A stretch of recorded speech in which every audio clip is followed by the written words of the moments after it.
Hello, everyone. Thank you for joining us for an Octocon Presents this week, this time with the wonderful Adrian Tchaikovsky, who we are celebrating with his release of his new book, Green City Wars, which I'm so happy to have a copy of this because I've been looking forward to this book for so long. Adrian, how are you doing? I'm very well. Well, thank you. Actually, I'd tell a lie. I'm recovering from a cold at the moment, but in general, fine. Very busy. Yes. It's mostly what I am. Yeah, not a surprise that you're very busy. So, for everyone who's watching, just to kind of give you a little rundown of how this is going today, we are doing a interview with Adrian, where I have some questions that I've been dying to ask him. Um, Mostly, a lot of them to do with the new book, but other things to do with Adrian's work as well, which is going to last until about 25 to 9. And then what we're going to do for people that were guests of last year's Octocon or this year's, you will have been emailed a special link to join the Zoom for a 20-minute Q&A session with Adrian. That is an exclusive perk for people, for our members of this year and last year. And if you haven't got your membership for Octocon 2026 yet, which will be in Cork this October, you can do so now at the website Octocon 2026. So, with that out of the way, Adrian, congratulations on book. It is, everything. When you first told me about this book, which wasn't that long ago to have the book written and then out and published and everything like that. Um, but as soon as you told me about it, I was so excited to read this, and it has really lived up to, it actually exceeded what I thought. Like I thought it was going to be. I think this is one of your um, most imaginative works, which is really saying something.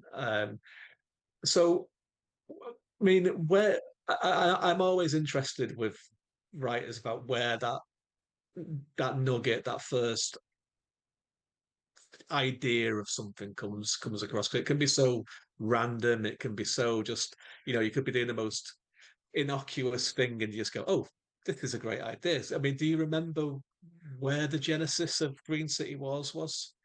I think I've been on the lookout for a different angle to the kind of uplifted animal story.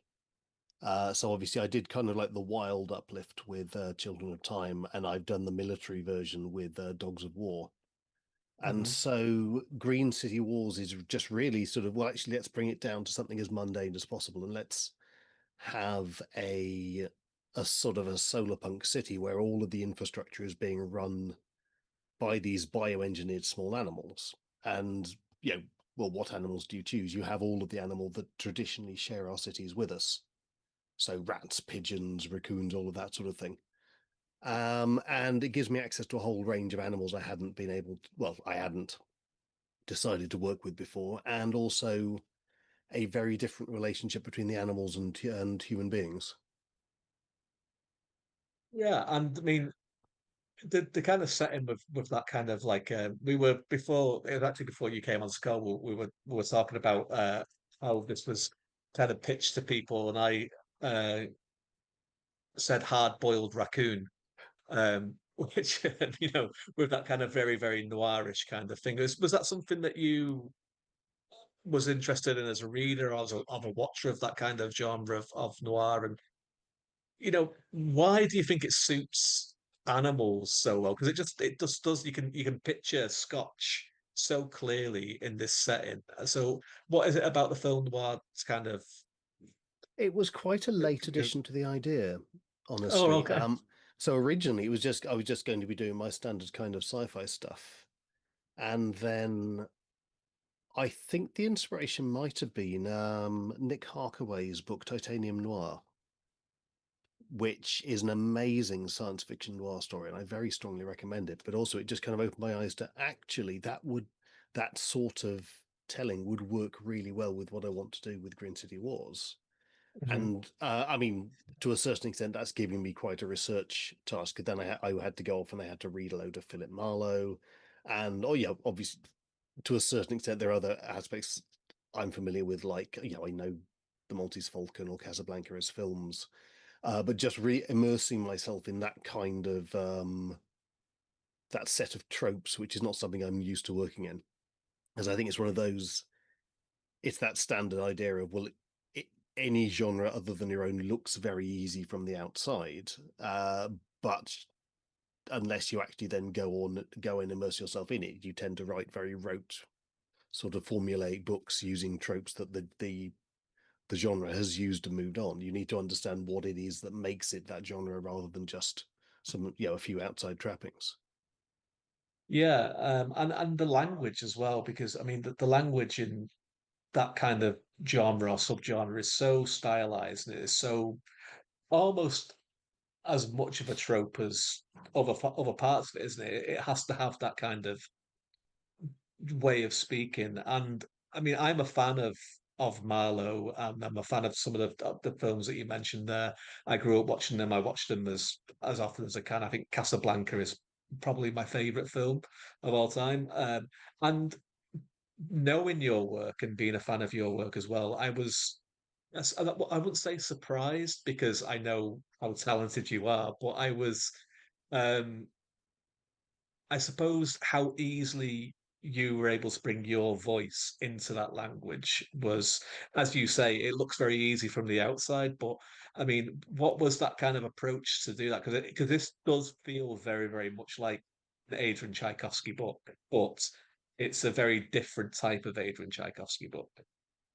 Yeah, I mean, I had to compromise to a certain extent. So a lot of the narratives, noir narratives, are first person, for Mm. example, and I realized I would have sufficient kind of world setting exposition I would need to do, which is a fairly common thing.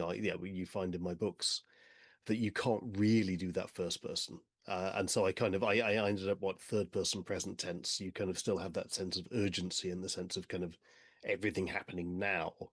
Um, but otherwise, it once you've accepted the idea that okay, the animals have kind of made their own society and it sort of works. It gives space for you to have that kind of hard bitten detective character. A lot of the standard tropes of noir, so like who are the gangsters, who is the femme fatale, all of that, then you just find a way of recasting all of these roles in that kind of in that kind of small animal ecosystem.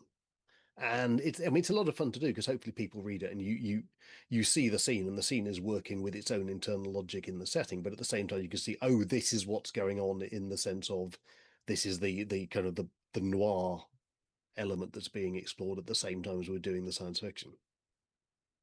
Yeah, I mean, it completely works, and it's a really deep world as well. Like I mean, film noirs, but when you kind of take it as the classics, it has that kind of in world building kind of terms. You know what you're going to get from it. It's got real history to kind of build from real time settings that people are familiar with, um, and it tends to not go quite as deep as the immediate area of where this is taking place, right? And Alice, but this has all of the kind of meat that you would expect from fantasy, from that kind of thing. And what I've always wanted to ask you about your approach to world building, and I know that you do a lot of world building panels at conventions. You tend to be we'll get Adrian on those ones because you know your world building is people kind of associate with you. Um, but I've always kind of wanted to ask you about kind of where do you decide where to get very specific and where do you decide to be like, you know what, let's just kind of back away from that and let that be where it is? Because I feel like you balance that really, really well, particularly in this book where you really drill into certain things. And I guess they're the things that are really, really important to the story. But there are other aspects where it's like there are really, really specific things that are like it feels so well realized. And I've always wanted to know what is your instinct that drives you on those things. I mean, my instinct, which I'm not going to say is necessarily a good one, is that I really, really want to show all the fun bits of the world to readers. Right.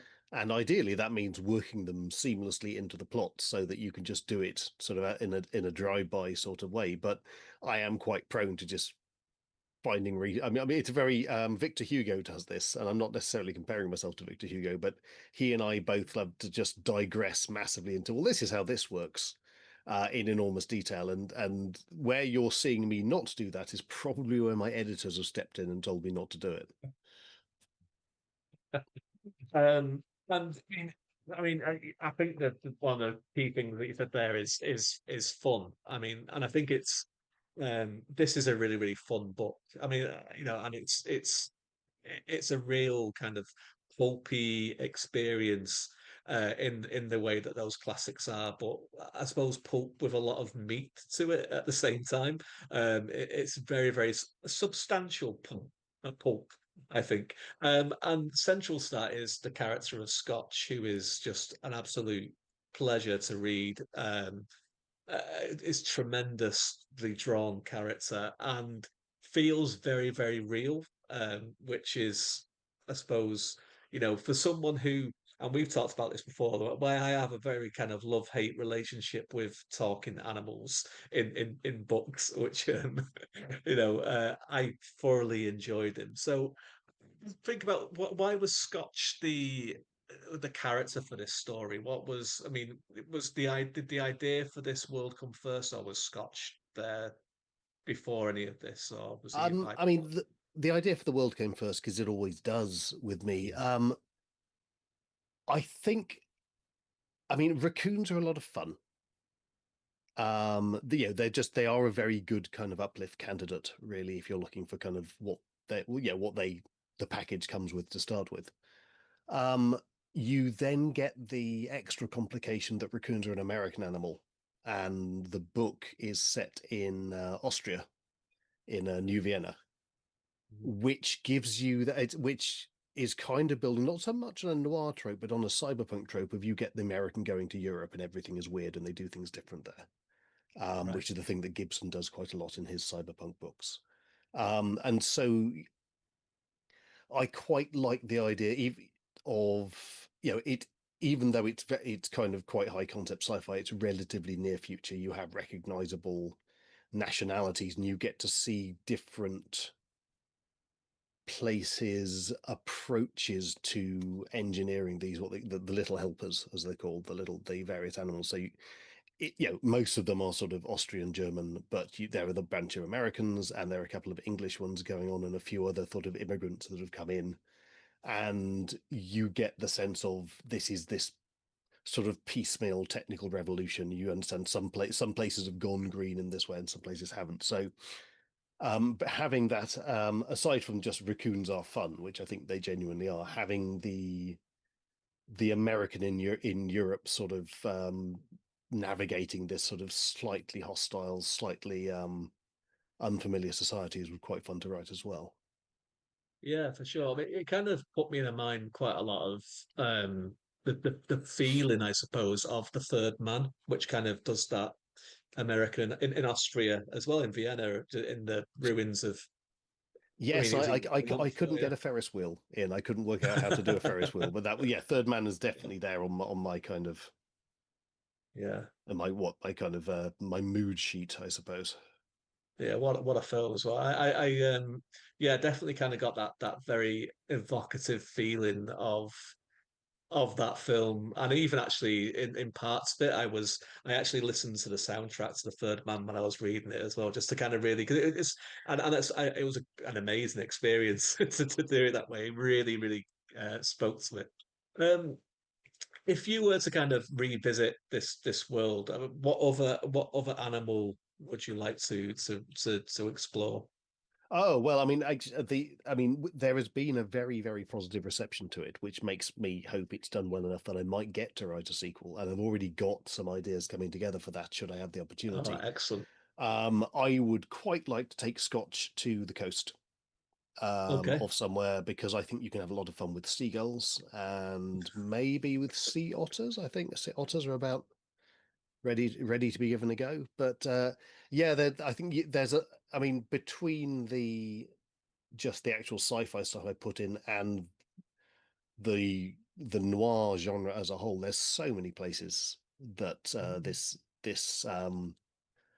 this book can go for sequels. And also, Scotch is a character who's just made to have a kind of a case book Right. of these separate little adventures. Yeah, and I mean with these kind of things as well, it's like it's getting that central mystery as well to that. And I was intrigued by that as well because I think, I mean, I've written kind of mystery books before, and I think that sometimes that first idea is great. I've got that first idea, and I can build a plot around this. I can build characters around this and whatnot. But then it's coming back and doing that a second time and going, okay, well, how do I do it the second time, and how do I? And is that something that you ever kind of consider in terms of? 'Cause I know I've heard you speak before about how you kind of your method of writing is that you kind of have an outline up until the third act or the ending, and it's kind of like you get there and then you just write from how you feel Yeah, it I mean, should it go. does mean that you kind of need to know more normally when you're working with a mystery plot. Mm, And I know there are writers, very very well known mystery writers, who kind of just throw it all together and then decide at the end who did it, and then retcon a few bits in to make that make sense. I think I probably need to know a bit more who did it. Although I've got to say, I've had some writing adventures. I when I wrote City of Last Chances, there is a Maltese Falcon style MacGuffin in that. mm, And because I didn't plot that one, I basically was just following the characters around. I had a large chunk of the book where I knew one of like half a dozen characters had it. I didn't know which one, and I had to write from their points of view without giving it away that they did or didn't have it. right. Which was fascinating. And then you just get to the point of working out, oh, obviously it's this character, and then it all kind of, the your kind of Schrodinger probability function just sort of collapses at that point, and it all makes sense. But you do go through some hairy moments in the middle where you're really not quite sure where any of it is going. But Yes. I think one of the reasons I could do that when I was writing City of Last Chances, and theoretically I can do it now, and I couldn't have done it, say, 5 years before, is it's a matter of having confidence that you can go without a safety net as a Mm. writer, basically having confidence that you won't get yourself into any kind of corners you can't write yourself out of. Yeah, and I suppose that's where like the experience that you have comes into of just believing in that experience and going, oh, you know what? I mean, you've probably been in many sticky situations in the past and gotten out of them. Yeah, I mean, there's that. I think most writers will find this sort of thing very familiar. But you either have the one where a certain piece of information needs to get from one character who has no motivation to give it to anyone to another character who needs to know it to drive the plot, and that is genuinely extremely difficult to do Yeah. without it seeming kind of grotesquely stage managed by the author. Or you've got the thing where you just have in your plot, oh yes, and there is a rescue, and then you get to that part of the plot, and the alleged rescuers look at you and think there is no way we can do this, and you have to go back and do it again. Yeah. Yeah.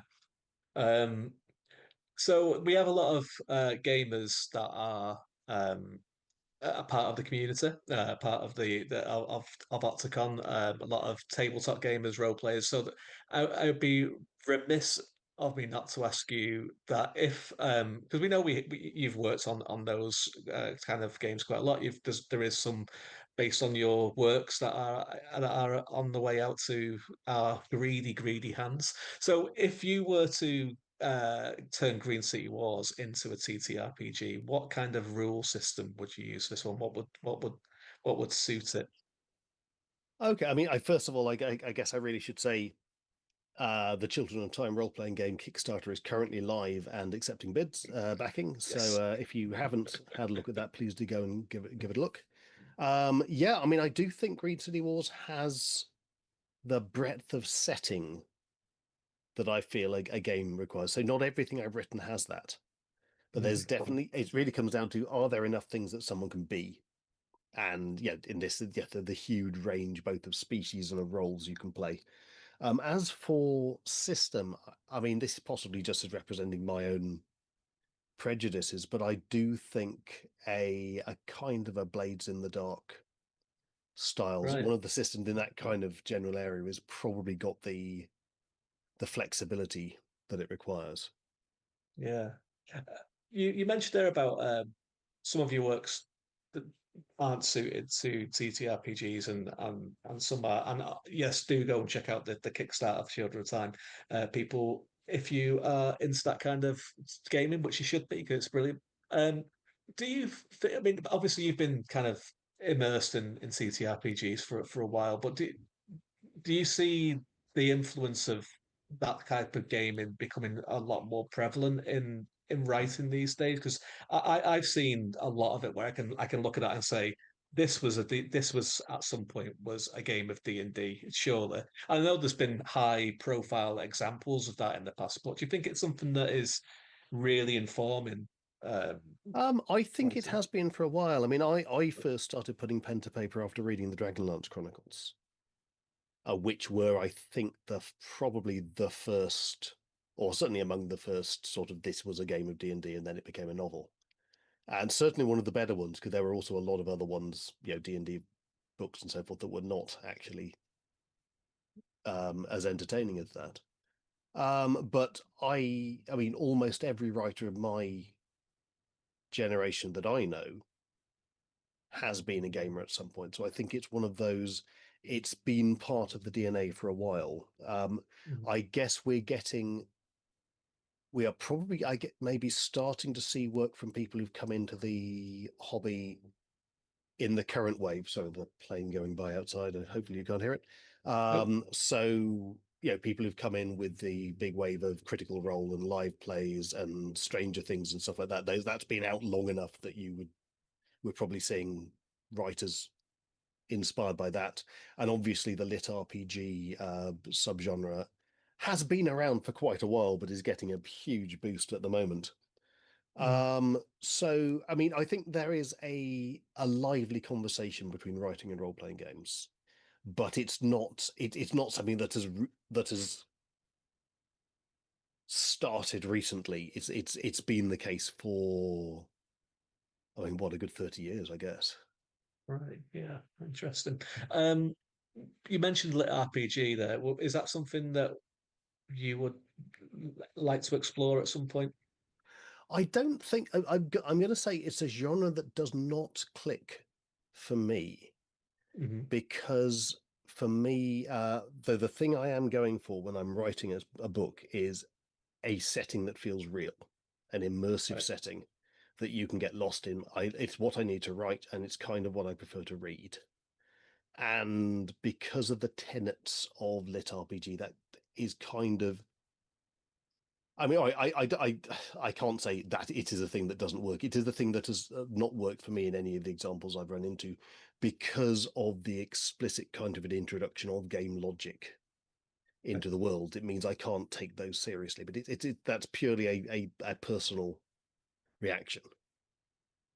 That's like my thing with talking animals. It's fine, but you find some talking animals that you like. That's the way of the world. So just a reminder to everyone that's watching, we're going to have a couple more questions from me with Adrian, and then we're going to start. If you have got the link in your email, if you were a member from Octocon 2025, or you are going to be coming to 2026, you should have that um, link in your emails from today to come and join us in a members only Q&A with Adrian, which will last for about until about 9 o'clock from about 25 in about 10 minutes time. So, Adrian, obviously, Octocon, you're going to be one of the guests of honor this year, which is why you are on Presents. Have you? I know you've been to Northern Ireland. I've spoken to you quite a few times in Northern Ireland.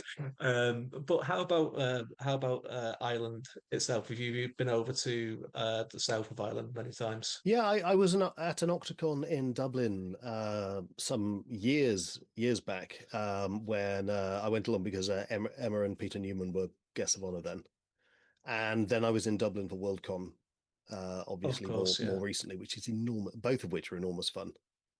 yeah. Although I do recall the first time at Octocon, I believe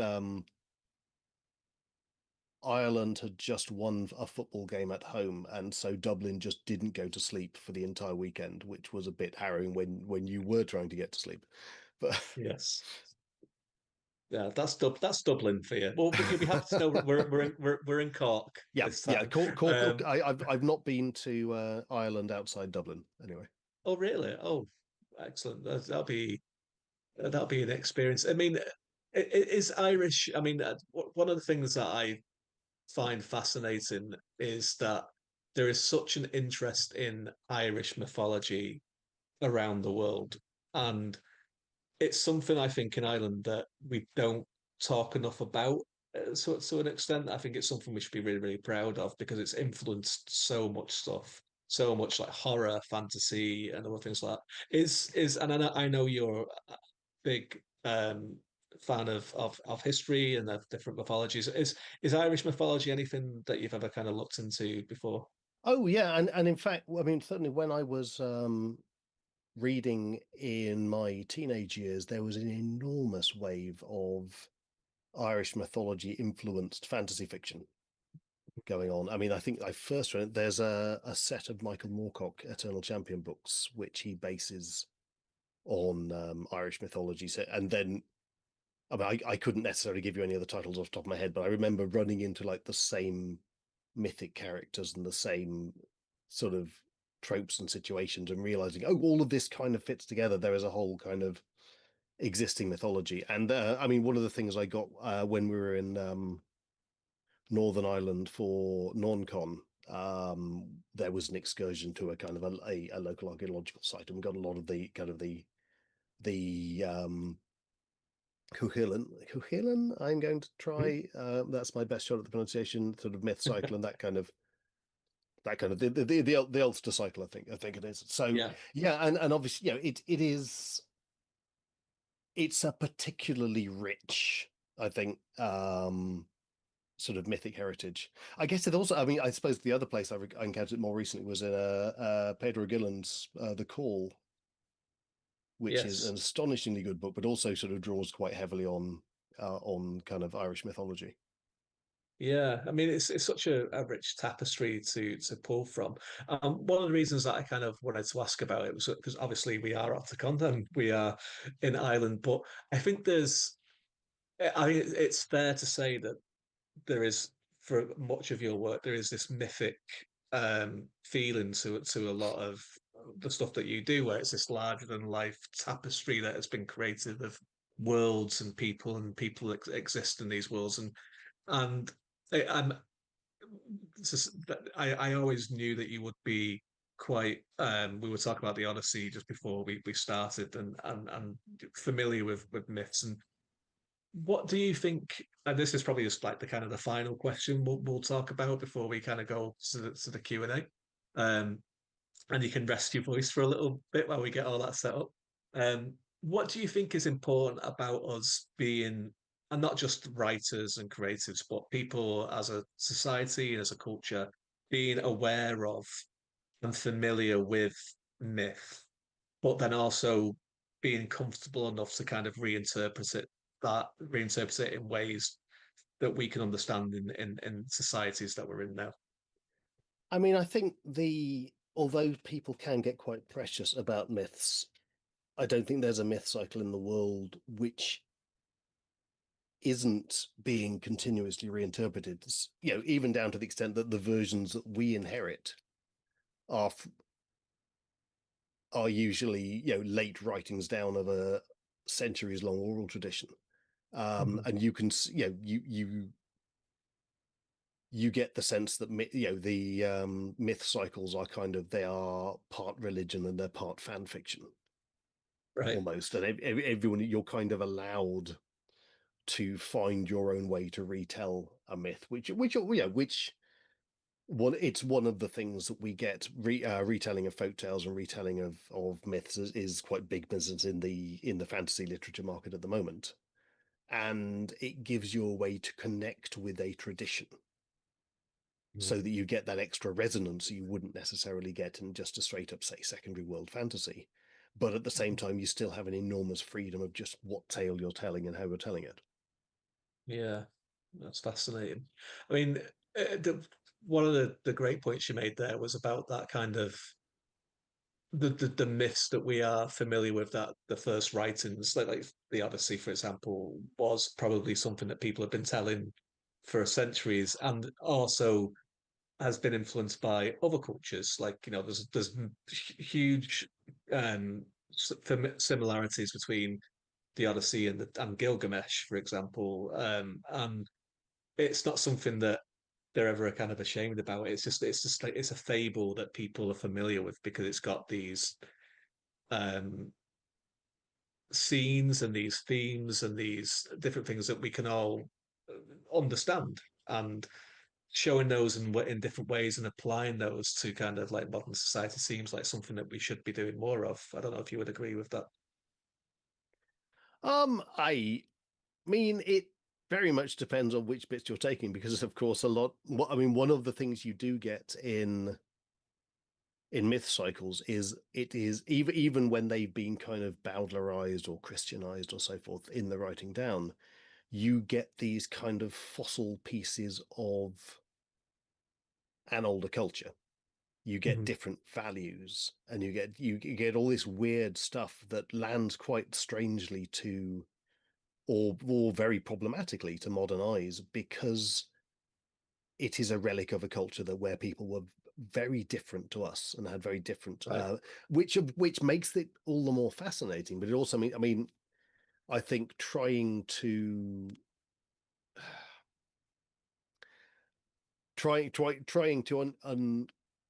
uncritically import past values is maybe not something I would sort of highly recommend.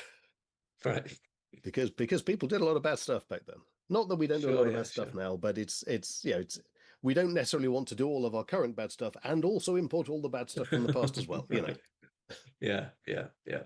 But like maybe kind of the things that these myths are trying to say about when you break it down, and as we'll talk about for me, we can't really talk about it because it's only just come out, but how the Odyssey kind of takes what Homer, if there was a Homer, was trying to say, and kind of reinterpretates that and kind of goes, okay, well, let's look at it in this slightly different light from this different angle, and see. I mean, that is what storytelling is all about, isn't it? Really, it's bringing your own experiences to something, and because like as they say, there's only so many stories, isn't there? Which we can't say that about Green City Wars because, like I said, it was. I mean, it is a work of like incredible imagination. So again, just as we wrap up here, congratulations again on Thank the you. book. It's one of my favorites of yours, which is and one of many many fantastic pieces of work. If you haven't checked out Green City Wars yet, it is out now on paperback, hardback, audiobook, and please do check out the Kickstarter for Children's Time TTRPG as well. And Adrian, thank you so much for taking some time out to talk to me tonight. Um, really, really appreciated it. And for everyone who has the link, uh, either join us now in the Zoom for a little Q&A, which will be getting set up right now for members only. So thank you again, Adrian. Thank you.